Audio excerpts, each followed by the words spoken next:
Hello guys, അപ്പോൾ ഞാനും ചേട്ടനും കൂടി ഗുരുവായൂർക്ക് പോവുകയാണ്. ഗുരുവായൂർക്ക് പോയിക്കൊണ്ടിരിക്കുമ്പോൾ ഈ വൈകുന്നേരങ്ങളിൽ എപ്പോൾ പോയാലും നമുക്ക് അവിടെ അമ്പലത്തിലേക്ക് ശീതയിലേക്ക് ആനേനെ കൊണ്ടുപോകുന്നത് കാണാൻ പറ്റും. അങ്ങനെ അതൊക്കെ കണ്ട് ഞങ്ങൾ ഗുരുവായൂർ അമ്പലത്തിലേക്കല്ല വേറൊരു കാര്യത്തിന് വേണ്ടി പോയിക്കൊണ്ടിരിക്കുകയാണ്.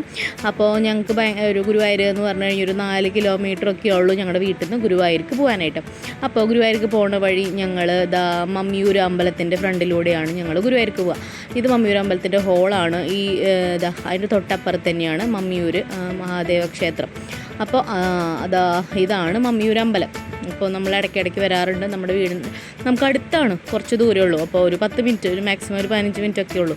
അപ്പോൾ അത് കഴിഞ്ഞ് നമ്മൾ ഒരു കാര്യത്തിന് വേണ്ടിയിട്ടാണ് പോണത്.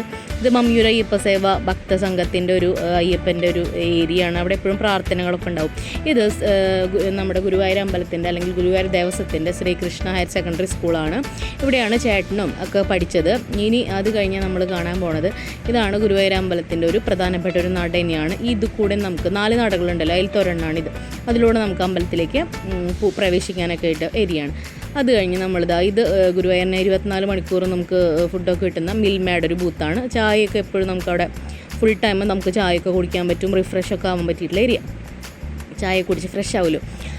അത് കഴിഞ്ഞ് അടുത്തൊരു സ്പോട്ട് എന്ന് പറഞ്ഞാൽ ഞങ്ങളുടെ കല്യാണം കഴിഞ്ഞിട്ടുള്ള ഞങ്ങളുടെ റിസപ്ഷൻ്റെ ഹോളാണ്. അതാണ് അടുത്തായിട്ട് വരുന്നത്.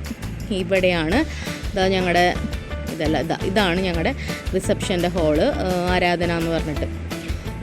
അപ്പം അങ്ങനെ ഞങ്ങളുടെ സ്പോട്ടിലേക്ക് പോയിക്കൊണ്ടിരിക്കുകയാണ്. അങ്ങനെ ഞങ്ങൾ എത്തി. ഇതിന് വേണ്ടിയിട്ടാണ് ഞങ്ങൾ പോകുന്നത്. അപ്പോൾ എല്ലാവരും വീഡിയോ കണ്ടതിന് ഒരുപാട് താങ്ക്സ് ഫോർ വാച്ചിങ്.